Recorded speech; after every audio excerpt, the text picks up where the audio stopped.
next. I've had conversations individually with some of you about this track issue and access. Denver, you want to pull up you had the Godby High School ribbon cutting from Friday. So we had a great ribbon cutting. Godby was the last school to receive synthetic turf.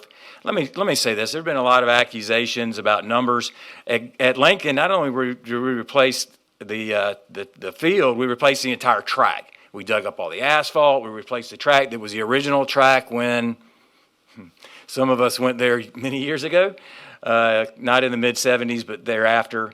Godby was the last school, and then we're also going to come back in October and do Godby High School's track, which is 30 to 40 years old.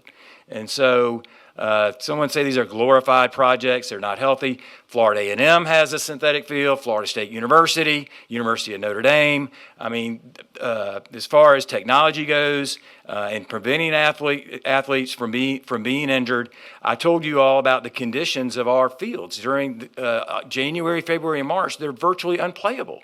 You know, where Campbell Stadium may have 5 or 6 games the entire year, our fields are being used constantly for both middle and high school athletics.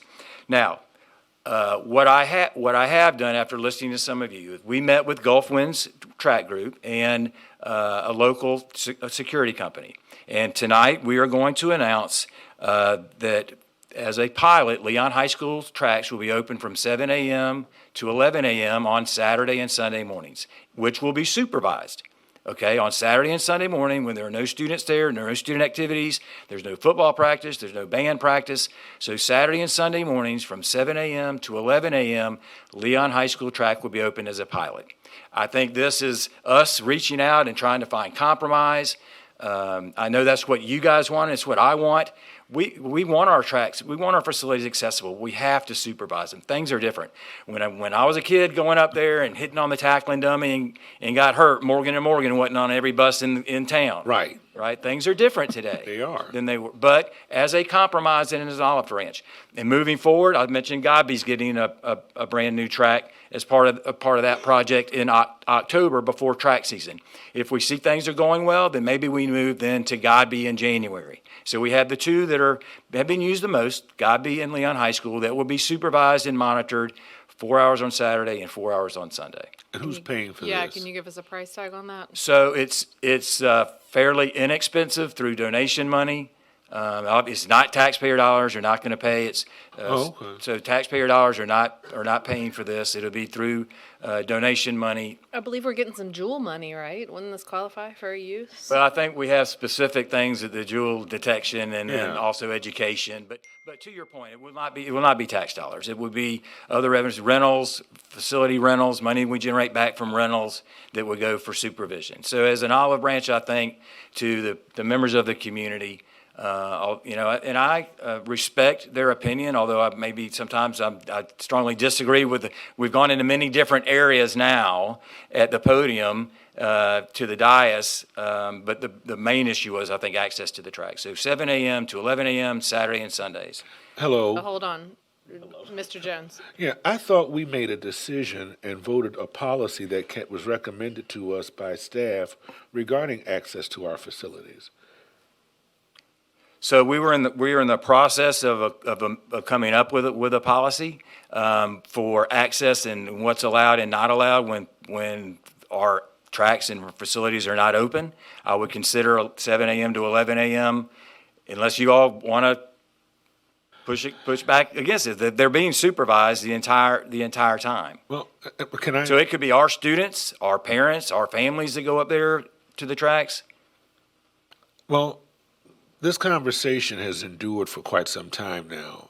Staff, I believe it was Mr. Todd Stepsky, our risk manager, made an argument as to why it was not in our best interest, and because of the potential litigious nature of having that access, what problems it creates for the district.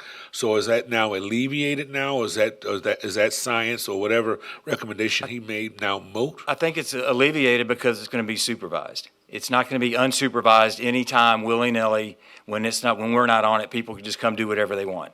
There will be an adult supervising the activities of what's going on, and if there are issues or problems, then they will immediately contact Chief Williams and law enforcement, and that will end the experiment.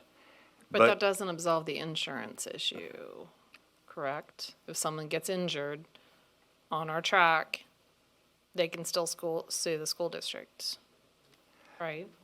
I mean, listen, I appreciate you trying to meet in the middle and find some common ground, but the issues that we discussed still remain. I mean, Some of them do. I mean, we like Deer Lake, we let adults come and play pickleball on the pickleball courts at Deer Lake. Yeah, I guess there is a small risk, even though they're being supervised, that if someone twisted a knee or twisted an ankle, that we could be held liable.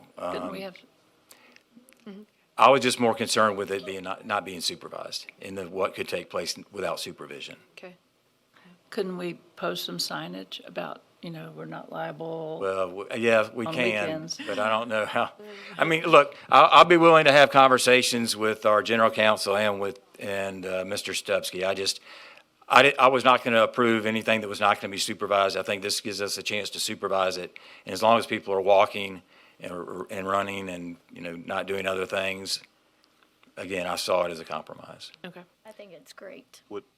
Madam Chair? Yeah. Would we revise the policy then?